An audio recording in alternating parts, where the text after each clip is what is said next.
4 barrels strike simultaneously, and in a single second, more than 50 shells fly into the sky. The roar is such that the ground beneath one's feet vibrates even hundreds of meters away from the vehicle. A low-flying attack aircraft, which a second ago seemed invulnerable, falls apart in the air before even having time to begin an evasive maneuver. This is how the Shilka works, a self-propelled anti-aircraft gun system created in the Soviet Union specifically so that no enemy aircraft would feel safe near the ground. But to understand why this machine was needed at all, and why Soviet designers opted for a risky decision with a small caliber, one must return to the late 1950s, when the world balanced on the brink of nuclear war, and a completely different battle was unfolding in the sky, one rarely mentioned in textbooks. By the mid-1950s, the Soviet Union faced a serious problem that few took seriously at first. The Americans and their NATO allies began actively practicing combat aircraft flights at extremely low altitudes. The logic was simple and cruel. Soviet anti-aircraft missile systems, which terrified Western Air Force pilots, had a dead zone at the bottom. The missiles were excellent at hitting targets at medium and high altitudes, but a plane racing over the very treetops became almost invisible to them. NATO pilots trained to fly so low that the radars of anti-aircraft missile systems simply did not have time to detect them and begin tracking. By the end of the 50s, this tactic had already been perfected. And what did the Soviet Union have to protect against such targets? The ZSU-57-2 self-propelled anti-aircraft gun was in service, but by that time it clearly could not cope. Its rate of fire was only 240 rounds per minute. The autoloader worked unreliably, and most importantly, it did not have its own radar. Aiming the gun had to be done manually by eye, which was almost hopeless at the speeds of the jet aircraft of that time. In addition to it, motorized rifle units were covered by quadruple machine gun mounts of 14.5 mm caliber, but their engagement ceiling was extremely limited, and the killing power of the bullets was categorically insufficient against armored attack aircraft. Soviet troops essentially remained defenseless against low-flying enemy aircraft. And this was at the height of the Cold War, when both sides were preparing for a large-scale clash in Europe. In 1957, the command of the Soviet Army made a decision that would change the history of military air defense for decades to come. Simultaneously, 2 completely new self-propelled anti-aircraft guns, the Shilka and the Yenisei, were launched into development. And here is where the most interesting part begins, because many think these 2 machines were direct competitors fighting for one spot in the Army. In fact, everything was more complicated and clever. The Shilka was designed for motorized rifle regiments. It was supposed to cover the infantry on the march and in battle, destroying air targets at altitudes of up to 1,500 meters. The Yenisei, on the other hand, was created for tank divisions with an eye on higher altitude targets up to 3,000 meters. According to the military's plan, both machines were to enter service and complement each other, covering different altitude echelons. But everything turned upside down the moment both machines went out for comparative tests. By 1961, both prototypes were ready, and the military was finally able to evaluate what each of them was capable of in action. The Shilka weighed 19 tons, was compact, mobile, and light enough to be transported by military transport aviation. The Yenisei, however, reached 28 tons. The machine turned out to be heavy, bulky, and completely unsuitable for motorized rifle units. But at high altitudes, the Yenisei was a real predator. At 2,000 meters, it hit a MiG-17 type fighter with a probability of 38%, while the Shilka could not hit anything at all at that altitude. But as soon as the target was lowered to 200 and 500 meters, the situation changed radically. Here, the Shilka was 1.5 to 2 times more effective than the Yenisei. And it was precisely at these altitudes that the NATO attack aircraft flew, for the sake of fighting which this whole story was started. The testers recorded the results, and the commission recommended adopting both systems, as each covered its own niche. But in 1962, something happened that almost no one expected. The command adopted only the Shilka, and all work on the Yenisei was ordered to stop immediately. Why was exactly this decision made? What underlying current stood behind this choice, and what did it turn out to be for the Soviet armed forces? We will talk about this further. The decision on the fate of the Yenisei was made not at the testing ground, but in offices where the interests of generals, designers, and the defense budget clashed. On the one hand, the Yenisei hit higher and further. Its 37mm shells pierced armor that the Shilka's 23mm gun could only dream of. On the other hand, the Soviet Union in the early 60s was actively developing anti-aircraft missile systems that confidently covered medium and high altitudes. It turned out that the Yenisei, with its ceiling of 3,000 meters, climbed into the area of responsibility of the missile crews. But the gap at ultra-low altitudes, where missiles were powerless, could only be closed by one contender, the Shilka. It was this logic that outweighed everything else. Why spend huge sums on the production of two machines if missiles already handle high-altitude targets? And for hunting near the ground, a light, fast, and incredibly high rate of fire system is needed, capable of literally peppering the sky with metal in a matter of seconds. But it was too early for the Shilka's designers to rejoice, because their machine, in the form in which it passed the tests, was not subject to serial production. The military and representatives of the defense industrial complex perfectly understood that the 23mm Amur gun was a compromise, and a painful one at that. The armor penetration of its shells left much to be desired. The maximum indicator of the armor-piercing incendiary tracer ammunition was only 46mm, and according to some data, at a distance of 700 meters, it was even 15. This was barely enough against light armored vehicles and was completely insufficient for fighting something serious on the ground. And after all, an anti-aircraft self-propelled gun in battle does not always fire at the air. There are situations when it has to fight off a ground enemy, and then every millimeter of caliber counts. Therefore, in that same year of 1962, literally immediately after the Shilka was adopted into service, work began on installing 30mm automatic guns on it. Designers proposed several options, calculated the layout, and conducted preliminary assessments. The idea looked tempting.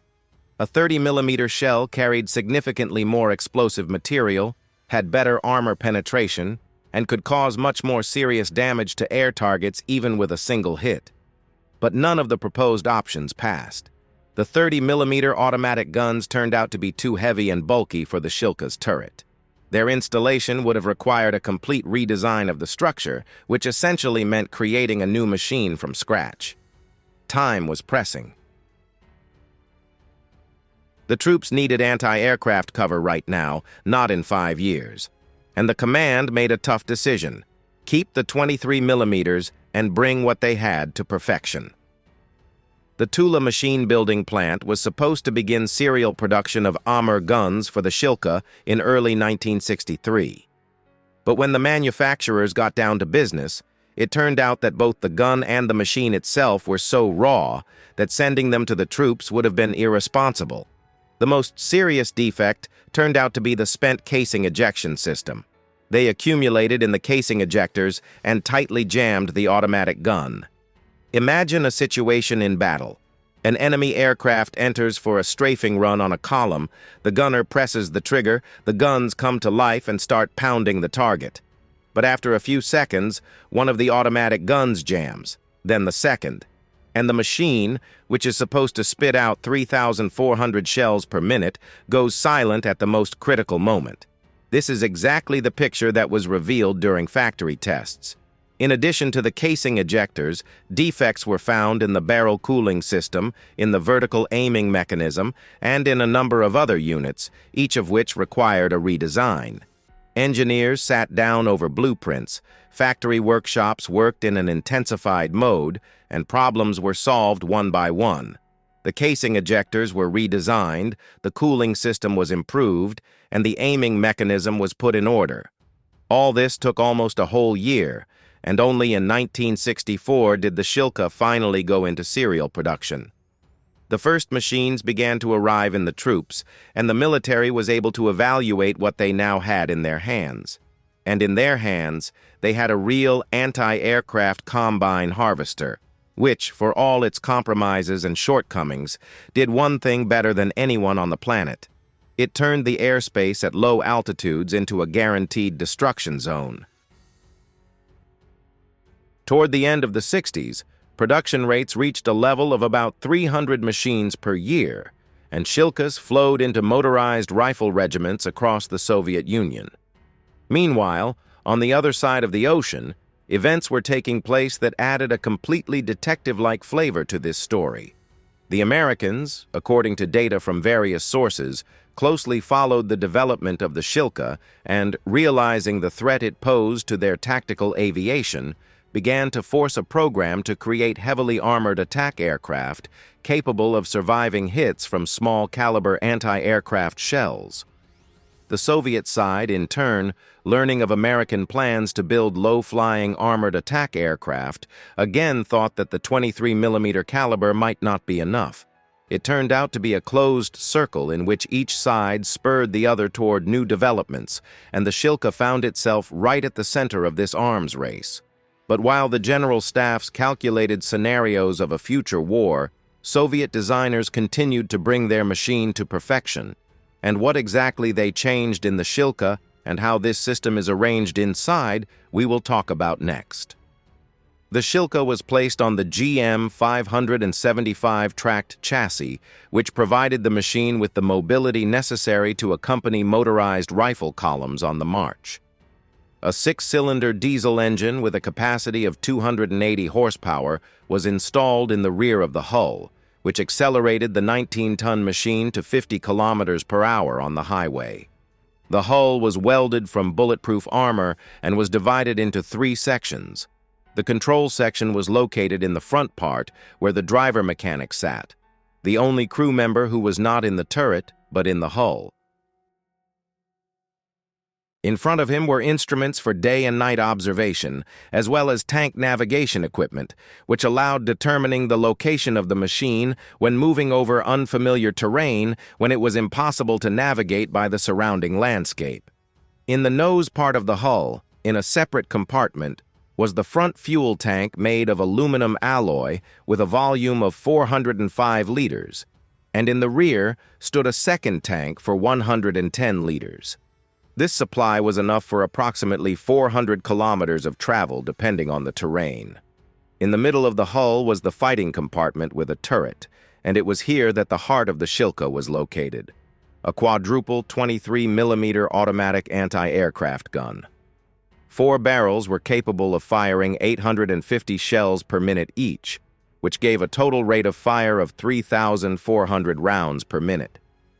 The action of the automation was based on the removal of powder gases through a side hole in the barrel wall, and ammunition was fed in a belt fashion from 2 ammunition boxes with 1,000 rounds in each. The total ammunition load was 2,000 shells. At the maximum rate of fire, this was enough for approximately 35 seconds of continuous fire. It sounds like a little, but in an anti-aircraft battle, 35 seconds is an eternity because a low-flying aircraft rushes through the destruction zone in a few moments. Long bursts are simply not needed here. The crew fired in short and medium bursts, consuming the ammunition load economically and calculatedly. The muzzle velocity of the shell was 950 meters per second, and the resource of each barrel was calculated for 3,500 rounds. The turret rotated a full 360 degrees horizontally, and vertically the barrels could drop to -4 degrees and rise to +85, which allowed firing at targets practically directly overhead. The crew had a choice of 2 types of ammunition: high-explosive incendiary tracer for air targets and armor-piercing incendiary tracer for work against ground equipment. Although the latter, as we already know, left much to be desired in terms of armor penetration. In the turret, In addition to the gun, was a radar instrument complex, which made the Shilka truly dangerous. The complex included a radar station, a computing device, and a sighting device. This entire system worked as follows. The radar detected an air target, automatically took it for tracking, and transmitted data on angular coordinates and range to the computing device. It instantly calculated the lead, that is, the point in space where the barrels should be pointed so that the shells and the target would meet in one place at the same time. At the same time, the device automatically took into account the pitch and yaw of the Shilka itself while moving, which allowed firing right during motion without stopping. Power electro-hydraulic aiming drives received commands from the computing device and turned the gun to the desired point, and the commander or gunner only had to press the trigger. But Soviet designers understood that in a real battle, the electronics could fail, and the radar could be suppressed by interference. Therefore, 3 methods of aiming were provided in the Shilka. The first and main one was fully automatic through the radar station mentioned above. The second method was auxiliary and was switched on when the enemy used interference that caused the radar antenna to lose the target by angular coordinates. In this case, the gunner took control of the sighting device himself and manually tracked the target. Data on the range still came from the radar, which continued to work in rangefinder mode. The third method was emergency. If both the radar and the computing device failed, the gunner switched to a backup sight and aimed the barrels manually, independently setting the lead using special aspect rings on the sight. 3 levels of redundancy gave the Shilka the ability to continue the fight even with serious damage to the electronics. 3 of the 4 crew members worked in the turret: the unit commander, the range operator, and the gunner. The commander led the battle, selected targets, and could open fire himself. The range operator monitored the operation of the radar station and ensured accurate determination of the distance to the target. The gunner kept the target in the sight and, if necessary, switched to manual aiming. The crew also had at their disposal internal and external communication equipment, a ventilation and heating system for the fighting compartment, and a commander's observation device. However, for all these features, they had to pay with one serious vulnerability that everyone in the troops knew about: armor.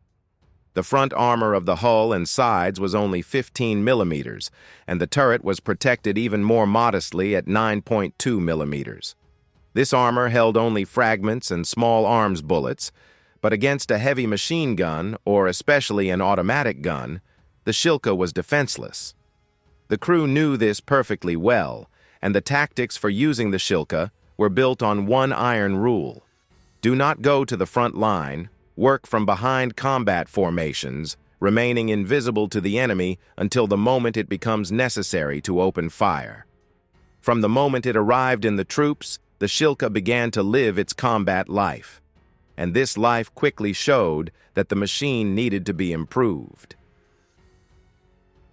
The first modernization took place between 1968 and 69, and the updated version received the designation ZSU 234V. Designers focused on 2 areas: improving the working conditions of the crew and increasing the overall reliability of units that had not shown themselves in the best way during operation.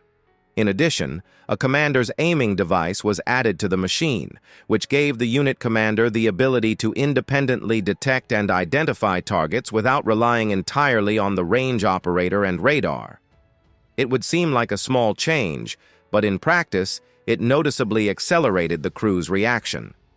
After all, in an anti-aircraft battle, every extra second to detect a target can cost the entire crew their lives. However, the main illness of the Shilka remained unresolved: fire accuracy. The base version of the machine demonstrated a hit probability against air targets from 5 to 25%. This variance was too great for an anti-aircraft unit on which the cover of entire regiments depended. At low altitudes, where fractions of a second decide everything, a miss with the first burst often meant there would be no second attempt. The plane had already rushed past and disappeared over the horizon. Therefore, the next modification, which received the index ZSU-234V1, was developed in 1970 and 71 with an eye specifically on this problem. Engineers seriously redesigned the computing device responsible for calculating the lead. They improved the characteristics of the radar station, and at the same time increased the resource of the gas turbine unit from 450 to 600 hours. The gas turbine unit powered all the aiming electronics, and its failure in field conditions turned the Shilka from a high-tech anti-aircraft complex into an ordinary cart with 4 barrels. In 1973, another version, the ZSU-234M1, was adopted into service. This modification brought an important technical solution that directly concerned the longevity of the barrels. In the automatic guns, the welded version of the cooling liquid supply tube was replaced with a flexible pipe, which at first glance looked like a trifle. But as a result, the resource of each barrel grew from 3,500 to 4,500 rounds. For a machine that consumes ammunition at a frantic speed, an extra 1,000 rounds per barrel is a significant margin of safety in a protracted battle. At the same time, the resource of the gas turbine unit was brought up to 900 hours, which was double the figure of the very first serial Shilka. And then came Afghanistan, and the war in the mountains overturned all previous ideas about how an anti-aircraft self-propelled gun should be used. The Mujahideen had no aviation, but they were perfectly capable of setting up ambushes in gorges, firing from mountain slopes, and disappearing before Soviet troops had time to organize a response. And it was here that it turned out that the Shilka, with its 4 high rate-of-fire barrels and the ability to raise them almost vertically, was the ideal weapon for working on mountain slopes and fortified positions. 4 barrels mowed down vegetation, smashed stone shelters, and suppressed firing points with a density that no tank or infantry fighting vehicle could match. Soldiers quickly appreciated the Shilka in its new role and gave it a nickname that stuck throughout the war. But mountain conditions required a serious modification of the machine.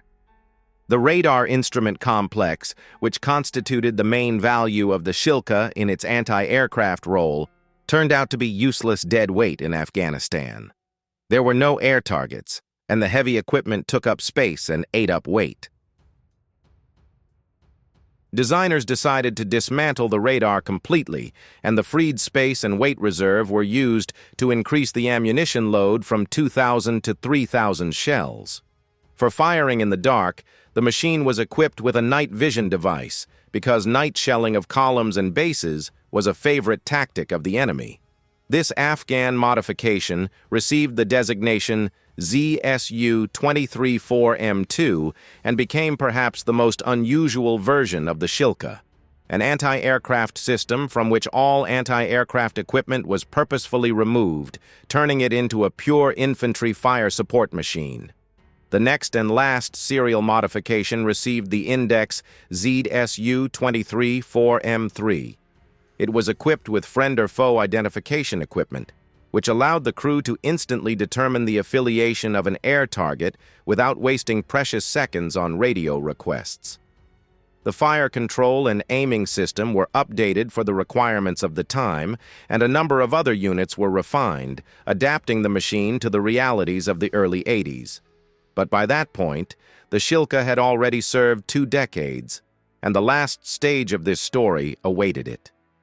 In 1982, the conveyor that had been producing Shilkas for almost 2 decades stopped.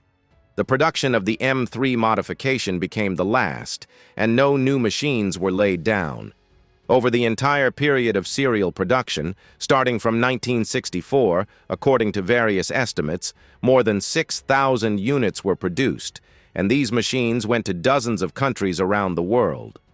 The Soviet Union supplied Shilkas generously to its allies. The systems were sent to Egypt, Libya, Syria, Cuba, Vietnam, and a number of other states that oriented toward Moscow during the Cold War years. And in practically every country where the Shilka ended up, it sooner or later found itself in real combat. One of the first large-scale conflicts where the Shilka truly proved itself was the Arab-Israeli War of 1973. Egyptian and Syrian crews used Shilkas to cover advancing troops, and Israeli pilots, accustomed to dominating the air, faced a problem they were not prepared for. As soon as an attack aircraft or fighter bomber descended to attack ground targets, streams of tracers rushed into the sky from camouflaged positions, and the density of fire was such that evading it at low altitude was extremely difficult. Israeli aviation suffered significant losses specifically in the zone of action of small-caliber anti-aircraft artillery, and the Shilka earned respect even from those who fought against it. Of course, anti-aircraft missile systems also played their part, but it was the Shilkas that closed that very gap at ultra-low altitudes where pilots tried to dive to escape the missiles. In Vietnam, the story repeated itself. Soviet anti-aircraft systems were used by Vietnamese crews to protect key objects and military columns, and American pilots quickly learned the characteristic signature of the four-barreled high-rate-of-fire gun. Flight tactics had to be changed. Routes were laid out taking into account the destruction zones of the Shilkas, and losses from small-caliber anti-aircraft fire forced the command to take the suppression of ground air defense more seriously before each flight. The Shilka, created as a response to NATO's low-altitude flight tactics, forced the enemy to rewrite their flight manuals once again. But years passed, aviation developed rapidly, new means of electronic warfare appeared, speeds grew, and the Shilka's capabilities remained at the level of the 60s and 70s. The radar station had a relatively small detection range, usually not exceeding 10 to 20 kilometers, and noticeably lost effectiveness in rain or wet snow. This was enough against planes of the previous generation, but new aircraft with their increased speeds and means of jamming increasingly found themselves outside the capabilities of the aging complex. By the end of the 80s, the Shilka in the first line of military air defense began to be gradually supplemented and then replaced by more modern systems capable of working at greater ranges and altitudes. It seemed that the Shilka's story was coming to its logical conclusion, and the machine would quietly retire, giving way to the next generation. But the 21st century presented a surprise that none of the creators of this system could have foreseen. The mass distribution of unmanned aerial vehicles, from tiny reconnaissance drones to strike drones, returned relevance to exactly what had always been the Shilka's main trump card. Drones fly low and slowly compared to jet aircraft and have small size and minimal armor. Firing a missile at such a target is expensive and often impractical, but four automatic guns capable of creating a cloud of fragments and metal in the path of a drone are almost perfectly suited for this task. The cost of one anti-aircraft missile can exceed the cost of the drone itself by dozens of times, while a burst of 23mm shells is incomparably cheaper. It turned out that the design decision made in the distant year of '62 to bet on a small caliber and frantic rate of fire instead of heavy shells turned out to be relevant 6 decades later in completely new conditions that no one even thought about then. Today, the Shilka continues to be in service in a number of countries, including Russia, as well as several other states in the Middle East and Africa. Of course, it can no longer withstand modern aviation, but war is changing, and in this new reality, the old Soviet anti-aircraft gun with 4 barrels has unexpectedly found its place in the ranks again. If you are interested in learning the story of this legendary machine, give it a like, write in the comments which equipment interests you the most, and subscribe to the channel so as not to miss new episodes.